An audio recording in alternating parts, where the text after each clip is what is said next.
예, 주말의 증시 정리해보는 시간 갖도록 하겠습니다. 전체적으로 주간 증시는 비교적 무난한 그런 모습을 보였죠. 그 주 후반 금요일에 고용지표 나오고 나서 이제 미증시는 혼조긴 했지만 전체적으로는 뭐 S&P 500, 나스닥 2, 3% 올라갔고 달러화는 주춤하고 국채금리는 고점 대비 좀 내리고 조금 걸리는 건 이제 국제유가 많이 올라가서 인플레이션을 또 자극할 가능성은 있습니다. 근데 유가를 제외하고는 대부분의 지표가 주간으로는 좀 양호했다 이렇게 볼 수 있겠고요. 종목으로는 이제 애플이 6% 올라가고 마이크론 테크놀로지가 10% 올라가서 주로 이제 기술주 쪽에 이제 매수세가 유입되는 그런 한 주를 보였습니다. 근데 일단 지난 한 주 돌이켜 보면 고용 지표가 가장 중요한 상황이었잖아요. 근데 이제 하이라이트가 이제 금요일에 나온 고용 지표인데 비농업 일자리는 18만 7천, 예상이 17만이었으니까 예상보다 조금 더 나왔거든요. 근데 뭐 엄청나게 차이가 난 건 아니었기 때문에 더 나온 걸 그렇게 의식할 필요는 없었고, 근데 실업률이 좀 튀었습니다. 실업률이 3.5% 예상했는데 3.8%가 나왔거든요. 그래서 실업률이 갑자기 올라가면서 노동시장에 싣고 있는 게 맞구나. 이렇게 이제 판단을 하게 됐고, 특히 시간당 임금이 계속 내려가고 있거든요. 완만하긴 하지만 뭐 중간마다 이제 부침이 없잖아 있었습니다만 어쨌든 내려가면서 이게 실업률이나 비농업 일자리가 중요한 게 아니라 인플레이션에 영향을 주는 거는 임금 상승률이잖아요. 근데 이게 좀 내려가고 있다는 점에서 투자자들은 이제 실업률은 높아지고 시간당 임금은 진정되니까 인플레이션의 부담을 좀 덜 주겠구나 이렇게 좀 생각을 했고, 특히 이제 노동시장 참여율 이거는 뭐냐면 나는 취업을 할 생각이 있어 이렇게 답변하는 사람의 비율 얘기하는 거거든요. 이게 높아진다라는 거는 이제 취업의 의지를 보여준 사람이 많아졌다. 그럼 이제 노동의 공급이 늘어나게 되는 거니까 공급이 늘어나게 되면 이제 가격이 내려간다. 그러니까 급여를 조금 덜 올려도 되겠구나. 또 이렇게 인식이 되거든요. 그래서 향후에 임금 상승률이 더 떨어질 수도 있겠구나. 이렇게 보면서 이제 조금 투자들은 임금 상승 압박이 좀 덜한 것 같다. 이 점에 대해서는 이제 좀 긍정적으로 평가를 했죠. 그래서 뭐 ISM 제조업 지수가 올라가긴 했지만 어쨌든 이번 주에 가장 중요했던 건 고용 지표이기 때문에 고용 지표 전체적으로 좀 안정을 주는 그런 모습이었습니다. 다만 뭐 고용 지표 발표될 때까지만 해도 국채 금리가 뚝 떨어졌었는데 로레타 메스터가 이제 찬물을 좀 끼얹었죠. 사실 이 사람 발언 나오기 전에도 이미 금리가 좀 올라가 이제 다시 좀 튕겨 올라가긴 했거든요. 근데 이 사람이 결정적인 영향을 줬습니다. 이제 지표 잘 나와서 투자자들이 좀 안심하고 있었는데 3.8% 실업률에도 불구하고 여전히 고용은 강하다. 그리고 인플레이션도 지금 높기 때문에 추가적으로 뭐 계속해서 행동해야 되지 않을까? 이런 식의 이런 취지의 언급을 했거든요. 그래서 실업률 3.8%까지 올라가고 시간당 임금 떨어졌는데 금리를 더 올릴지도 모르겠구나. 이 사람 원래 이제 매파기 때문에 그렇게까지 뭐 확대 해석할 필요는 없었는데 어쨌든 투자자들은 지표 가지고 좀 들떠 있다가 이제 찬물을 확 끼얹는 그런 상황이 만들어졌죠. 그리고 향후 금리에 대해서도 의견이 갈렸어요. 인상이 끝났다라는 주장도 있었거든요. 블랙록의 한 분석가는 고용 지표는 금리 인상을 중단하도록 지지해주는 지표가 될 거다. 이렇게 얘기를 하고 해리 월 핸들러라는 사람은 심지어 향후에 금리 인하 시점을 생각할 시기가 올지도 모른다. 이런 어떤 주장을 했거든요. 근데 이제 반론이 이날 더 많았습니다. 사실은. 그러니까 BNP의 분석가는 이 정도는 매파를 진정시킬 수준이 아니기 때문에 향후에 추가적으로 금리를 올리거나 뭐 길게 유지해야 된다 이런 주장이 계속 등장할 거다. 그리고 HSBC에서는 공격적 긴축을 했는데 그런데 지금 실업률이 이렇고 비농업 일자리가 이렇다고 효과가 너무 더딘 거다. 그러니까 계속해서 어떤 긴축 강도가 유지가 될 거다. 그러니까 이런 주장을 했습니다. 그래서 투자자들은 이제 조금 이거 이후에 좀 안도감을 주는 메시지 뭐 분석 이런 게 많이 나올 줄 알았는데 그런 이제 좀 섞여 있다든가 또 이제 연준 인세 강한 발언이 나온다든가 이렇게 되면서 이제 좀 상승을 좀 이어가기에는 좀 부담되는 그런 상황이 좀 만들어졌죠.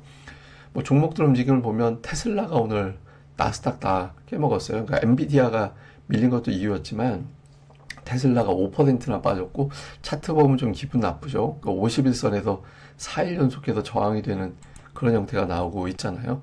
그러니까 일부 제품의 가격이나 이제 보조금 받아야 돼서 이 제품은 가격을 내리고 또 이 모델은 이제 비싸니까 조금 깎아줘야 사람들이 살 것 같아서 내리고 그러니까 가격을 인하하니까 주가도 인하가 되고 그러니까 이런 어떤 구도가 만들어졌죠. 그래서 테슬라가 좀 지수의 발목을 좀 잡았고 애플은 최근에 계속 올라갑니다. 오늘 음봉이긴 했지만 최근에 11일 중에서 10일 올라가고 있거든요. 그리고 이게 이제 2주 연속 빠지지 않는 굉장히 강한 추세를 보이면서 밀고 올라갔다가 그게 깨졌었잖아요. 8월에.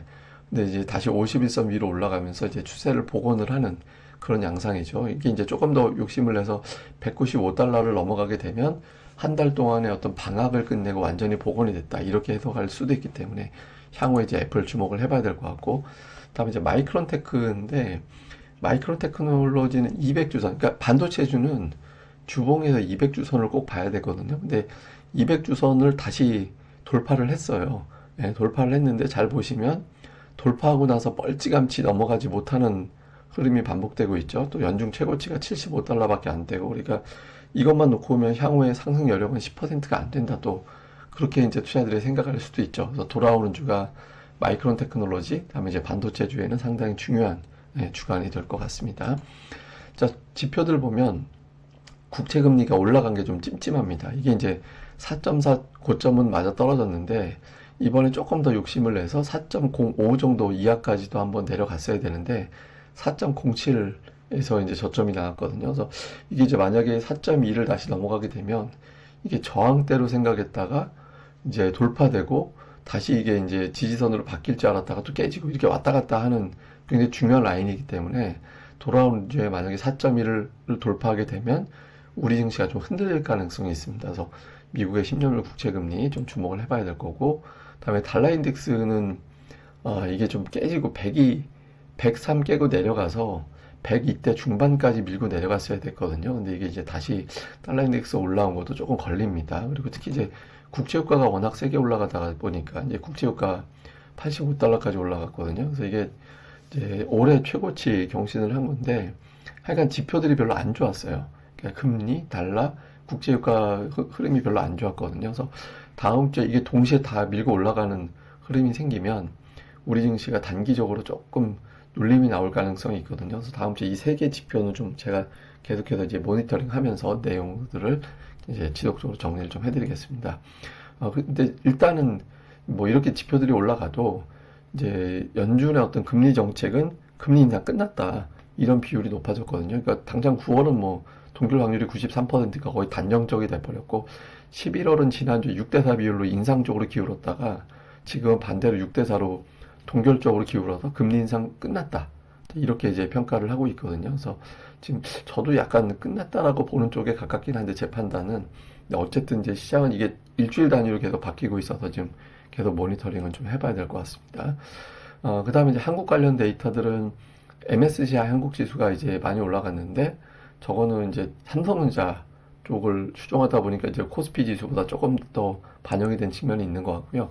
야간 선물은 0.09%, 그러니까 거의 제자리. 그래서 우리 증시는 미증시 움직인 거 감안해 볼 때 별다른 어떤 영향 없이 출발할 것 같다라는 거고, 환율도 거의 제자리입니다. 환율이 좀 제법 빠졌다가 달러 인덱스가 이제 강세를 보이면서 제자리로 와서 어제 종가하고 비슷해졌거든요. 그래서 환율은 제자리, 뭐 대부분의 지표들이 거의 뭐 제자리로 끝났다.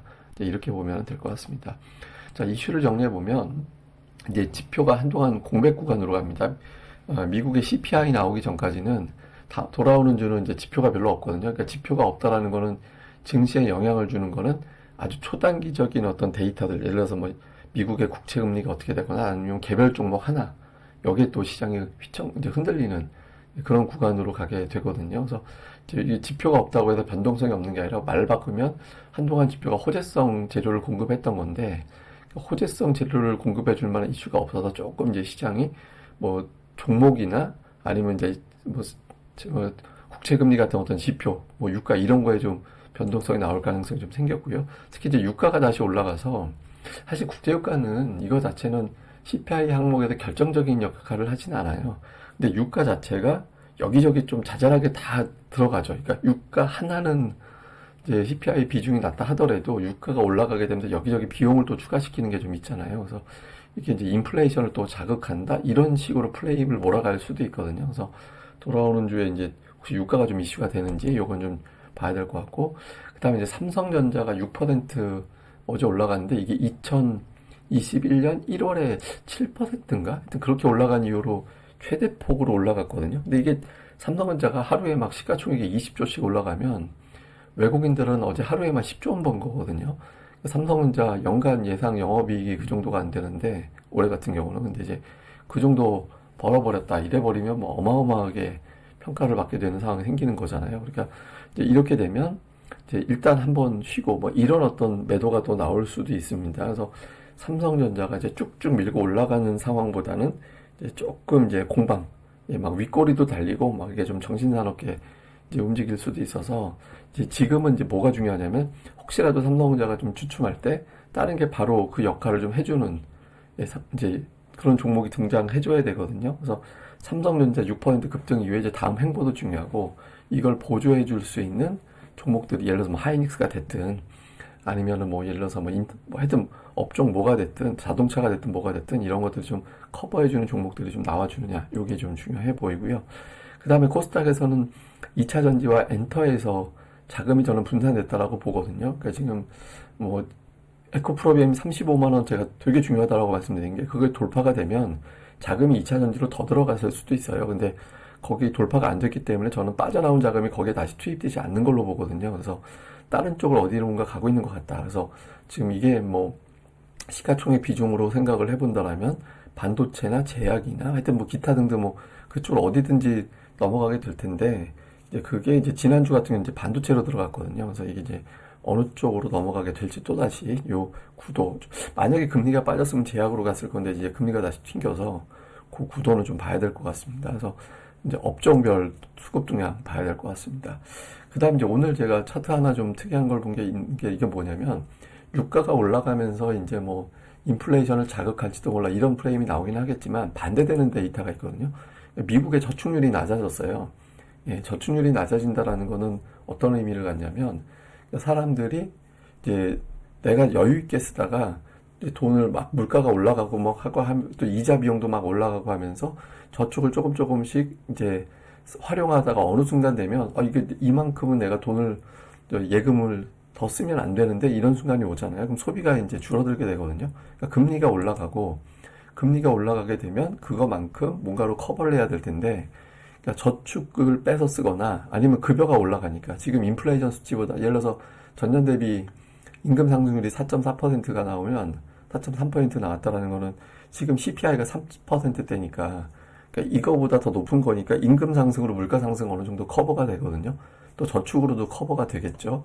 그런데 이게 이제 점점 임금 상승폭이 줄어들게 되고 저축률이 떨어지게 되면 그럼 이거는 당연히 그 다음에는 소비가 축소될 수밖에 없거든요. 그러니까 인플레이션이 이제 위축될 수 있죠. 그러니까 지금 저축률이 내려간다라는 거는 저건 향후에 인플레이션이 내려갈 수 있는 수치로 우리가 이제 볼 수 있기 때문에 지금 국제유가 막 올라가서 뭐 엄청나게 올라간다 이렇게 한다 하더라도 뭐 수요가 폭발적으로 증가됐다 이런 이슈로 올라간 게 아니라 러시아에서 100만 배럴 감소한다 뭐 이거 가지고 올라간 거라서 혹시라도 만약에 유가 때문에 시장이 흔들릴 가능성은 저는 있다고 보거든요. 근데 그게 결정적으로 뭐 인플레이션을 엄청나게 자극한다 반대되는 데이터도 있기 때문에 그것 때문에 만약에 시장이 한 1, 2주 정도 흔들린다라면 이제 그때는 또 기회가 되겠죠. 근데 어쨌든 유가는 좀 단기적으로는 조심해야 될 데이터인 것 같습니다. 이제 그것도 좀 같이 챙겨보면서 좀 단기적으로 조심하고 중장기적으로는 인플레이션은 궁극적으로 좀 내려갈 가능성이 조금 더 높아 보인다. 데이터들은 그렇게 보인다. 이렇게 이제 보시면 되겠습니다. 예, 추가적으로 데이터 나올 때마다 제가 계속 정리를 해드리겠습니다. 이 방송 구독하기와 좋아요 많이 부탁을 드리겠고요. 다음 주에는 고릴라 리서치 PPL 예정이 되어 있습니다. 미리 또 이제 양해 부탁드리겠습니다. 감사합니다. 저는 다음에 뵙겠습니다.